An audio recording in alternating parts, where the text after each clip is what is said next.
Yesterday we got the intro cutscene for Astra Malorum, the DLC 1 map for Black Ops 7 Zombies that is releasing so soon, literally in just 2 weeks on December 4th at the start of Season 1. Absolute madness. Now, the cutscene didn't really give us much storyline information, to be honest. It was mainly an action-packed scene. It very much reminds me of Gorod Krovi's intro cutscene, where Primus were just falling through the sky, grabbing onto Peter McCain's body, falling, stealing his parachute, and it was just so much fun. And it also has a very similar music to Gorod Krovi's intro, and I really do think they've taken inspiration from that intro. It's very similar in the way that so much is happening and there's so many moving pieces, and they're both sort of flying, in Gorod Krovi's case falling through the sky, in this case they're using the rocket in space. Not really much dialogue. Now, I did want to see more dialogue in this cutscene, especially because Ashes of the Dam's intro didn't have much dialogue, and to be honest, even the mid and ending cutscenes for the map do not have much dialogue from the original characters. It's mainly just the entity and the Shadowsmith talking. So I do hope that the cutscenes in the Easter egg and the future DLC intros do have a bit more interactions of the actual crews talking with one another, because there's still a lot more to be fleshed out. But there are some things to note of within the trailer that I missed within my reaction video, my initial one that I did the other day. The first thing, and I've seen this being commented in my comment section and everyone else's videos, is how on earth are the characters actually breathing in space? Well, it's actually quite simple. We learn in Black Ops Cold War's intel that the way the dark ether functions is essentially Ethereum serves as the dark ether inhabitants' oxygen. This is why in Outbreak the Forsaken begins sending these giant dark ether node crystals, because they essentially terraform the earth to remove oxygen and fill it with Ethereum in the air, because Ethereum isn't just a gas, a solid, a liquid, it can be all three forms. In the dark ether, the air is Ethereum, the ground is Ethereum, the crystals are Ethereum, the liquid's Ethereum, everything's Ethereum. So there is literally intel already talking about this, but the thing is, regular humans, when they go into the dark ether, Ethereum of course corrupts them and it poisons them. So I think the reason why the characters are fine to be breathing it in is because they are essentially dark ether inhabitants now, because they got touched by the Great Voice, the Warden, in the intro cutscene. Their eyes of course turned white, so I think they're essentially kind of like partly undead already. They're kind of like zombies, they are literally rotting. Now of course Dempsey and Maya's souls got restored on Ashes of the Damned, so you would think maybe they wouldn't be able to breathe, but maybe because they've already been corrupted that it's just allowing them to breathe. So that's why they're not wearing spacesuits and why they're fine with that. The second thing that I want to talk about is, why on earth does the entity actually spit out a load of Element 115 that then is chasing the characters? That much is very strange. I don't really know that. It kind of suggests that potentially prior to the intro cutscene beginning, they might have been getting chased by some sort of evil entity or something. I'm not exactly sure, or maybe this is just the way that the entity was just sort of aiding them. I don't really know, like it was charging them with a big burst of air. It could also just suggest that the entity herself is just made up of Ethereum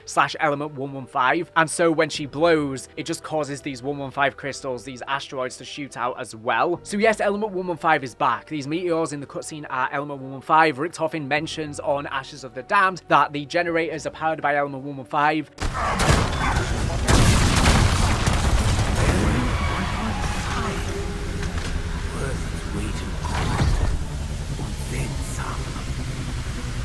Gray then has a quote as well where she calls it pure Ethereum, so it seems like Treyarch are changing our understanding of Ethereum, similar to how I've been speculating on the channel for a while, where Element 115 is actually just a type of Ethereum, seemingly pure Ethereum. Now, a lot of people are saying, well, this undoes the ending of Tag the Totem, and I agree to an extent, but the ending of Tag the Totem, Nikolai specifically says 115 was banished to the Dark Ether. Element 115, the Apothecars, even Monty himself, all of it will be banished to where it belongs.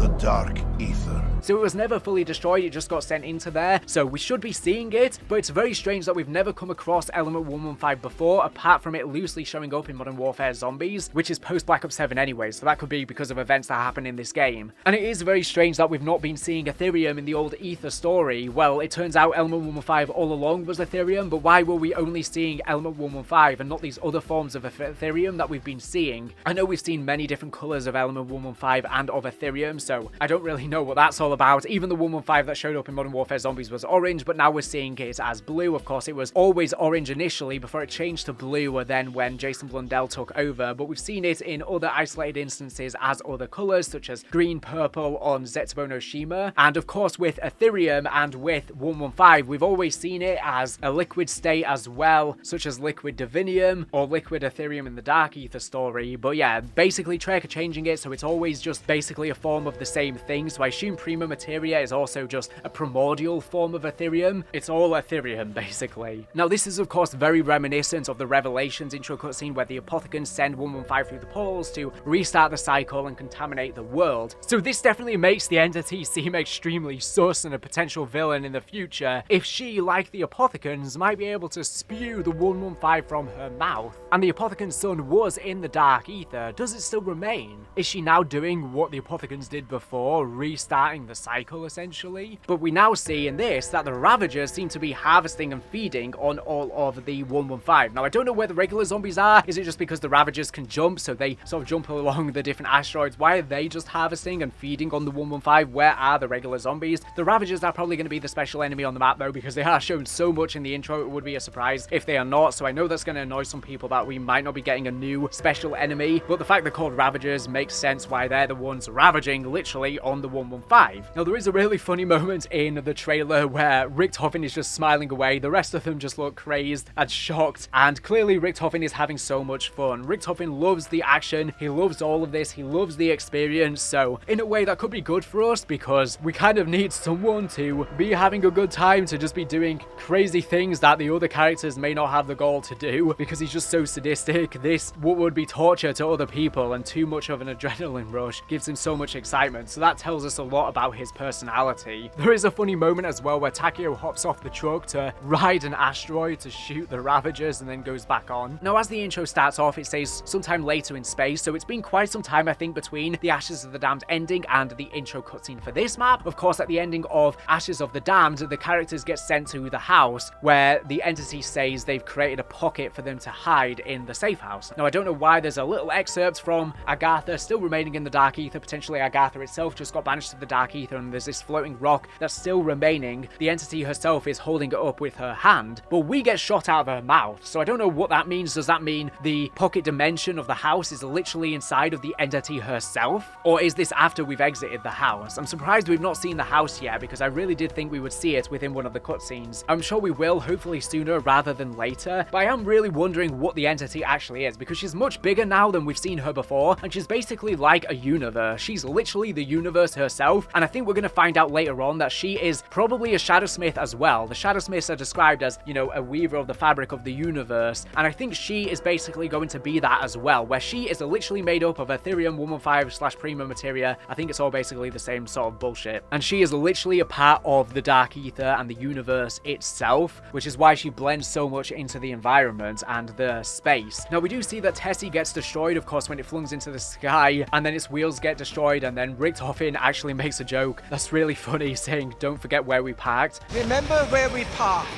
And the steering wheel literally comes off as well, so I am wondering if in the Easter egg we're going to have to repair Tessie. We will have to be coming back to this point at many times. Are we going to be able to take the DG2 off of it to actually use? I think people would be annoyed if we get a returning wonder weapon though for this because of how much we had it in Black Ops 6. So if that is the case, we will probably need a new one in addition to this, but Tessie is surely going to be used on the future DLCs as well, and we're not just going to abandon her here, because how are we going to get to the next map? Is she going to be used to get to every single map? And also, like I said, some time has passed between the ending and now, but for some weird reason the Tessie has been upgraded with these rocket boosters that allows us to fly in space, literally. So when the hell did that happen? Did the entity send us back into Ashes of the Damned after the Easter egg and we managed to upgrade it? Did we go somewhere else? Have we literally been on a whole adventure in between these maps and we're going to learn about that in the intel in the map? I'm not exactly sure. I kind of like that idea to some extent actually, because it does remind me of the days of Black Ops 3, you know, where there was a massive gap between Origins and the Giants and we were all speculating speckling about what happened then. So yeah, that's something to think about. And for some reason, the Pack-a-Punch, Ted, and the Abomination heads are not on Tessie. I'm not sure if there's any storyline reason for that, or the cutscene was just in production a while ago before the quest was created. And another thing to think about is the Zarya Cosmodrome, the Alternative Ascension rocket that we launch in the Easter egg. Surely that has got to tie in with Astra Malorum, considering we are literally in space now. Has the rocket ended up here? Are we going to see that in the Easter egg? Have we potentially even come here before the rocket has actually reached us? And we're going to see it reach us in the Easter egg, especially because there's weird time distortions and bubbles. Time does not flow linearly in the Dark Ether. We could have come before it's actually reached the area, but surely that's got to tie in with the Easter egg. So I do think a lot of time has passed, and maybe the characters have grown and learned more about each other. That again, we're going to find out more about in the Easter egg. I'd like to think so. I'm hoping that not too much has happened off screen though, where we kind of left a bit speechless. We don't really know about their character development. They just suddenly radically shift and we're not really informed of why or how. Maybe so much has happened because they went in the house and that's a pocket dimension and time basically might be just frozen in there. They've done a load of stuff in there. I don't know. Now in terms of the map itself, it does seem like it's going to be quite a small map because you basically have the main map on top of the giant red skull floating in space, where you've got the observatory and you also have the planetarium, and that looks like a pretty small area. And then there might be another playable area down underground, maybe in its mouth, maybe in its nose, maybe in its eyes, but those would probably be small areas, really reminiscent of, for example, going inside of the Apothecant Pack-a-Punch on Revelations. There are a lot of Revelations parallels with this map, of course, with the skybox. It looks absolutely beautiful, but this does seem to be a smaller map, but that's not necessarily a bad thing, especially because the environment does look so juicy. So I'm hoping it has lots of really cool side Easter eggs. Now I find this really cool because I've been saying ever since Black Ops Cold War, Treyarch needs to do a Space Zombies map again, because it makes perfect sense if we get fully Dark Ether maps, because due to the way that Ethereum works, they can do that without having to really explain it away. And it really seems like Treyarch have been listening. I've been saying this for 5 years or however long it's been now, that Treyarch need to do this. We are back in space again after we haven't been here since, I guess,